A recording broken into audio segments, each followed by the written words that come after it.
নাক্কাটিৰ নামনিত চলি থকা কমতাপুৰ ফেষ্টিভেলত আজিৰে পৰা প্ৰৱেশ বিনামূলীয়া কৰা হৈছে আৰু যোৱা 3 দিনত যিমানখিনি প্ৰৱেশ মূল্যৰ বিনিময়ত যিমানখিনি ৰাজহ সংগ্ৰহ কৰা হৈছিল এই গোটেইখিনি ৰাজহ বৃহত্তৰ কেএছচি এৰিয়াৰ দুখীয়া জনসাধাৰণৰ উন্নয়নৰ স্বাৰ্থত ব্যৱহাৰ কৰা হ'ব নাক্কাটিৰ উন্নয়নৰ স্বাৰ্থত ব্যৱহাৰ কৰা হ'ব আৰু আজিৰ সাংস্কৃতিক সন্ধিয়াৰ মুখ্য আকৰ্ষণ অসমৰ জনপ্ৰিয় কণ্ঠশিল্পী জয় বৰুৱা আৰু খুব জনপ্ৰিয় এটা কাল্টিভেটৰ ব্ৰেণ্ড অহাকালি আমাৰ দীপনীলা ডেকাৰ সাংস্কৃতিক সন্ধিয়ান অনুষ্ঠান হ'ব শংকুৰাজ বৰুৱাৰ সাংস্কৃতিক সন্ধিয়ান অনুষ্ঠান হ'ব গতিকে সকলোকে আমাৰ নাক্কাটিৰ নামনিত চলি থকা কমতাপুৰ ফেষ্টিভেলত সহযোগ কৰাৰ কাৰণে অনুৰোধ জনাইছোঁ সকলোৱে আহক সকলোৱে একেলগে আনন্দ কৰোঁ সকলোৱে একেলগে ফূৰ্তি কৰোঁ প্ৰকৃতিৰ পৰা কিভাৱে বাধা পাইছিল লাগে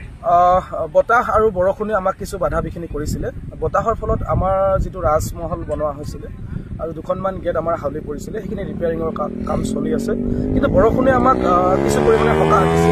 আমাৰ ৰাস্তাটো যথেষ্ট ধূলিময় আছিলে এই ধূলিময় ৰাস্তাটো বৰষুণৰ ফলত এতিয়া ধূলিখিনি নাইকিয়া হ'ল গতিকে এতিয়া ধূলিৰ যিটো সমস্যা আছিলে ধূলিৰ সমস্যাটোও নাইকিয়া হৈ গ'ল আৰু আমি আকৌ এবাৰ ক'ব বিচাৰিছোঁ যে যোৱা 3 দিনত যিমানখিনি ৰাজহ সংগ্ৰহ কৰা হৈছিলে এই গোটেইখিনি ৰাজহ আপোনাৰ বৃহত্তৰ কেএছচি এলেকাৰ দুখীয়া জনসাধাৰণৰ উন্নয়নৰ স্বাৰ্থত ব্যৱহাৰ কৰা হ'ব আজিৰ সাংস্কৃতিক সন্ধিয়াৰ মুখ্য আকৰ্ষণ জয় বৰুৱা আৰু কাল্টিভেটৰ গ্ৰুপ সন্ধিয়া 6 বজাৰ পৰা আৰম্ভ হ'ব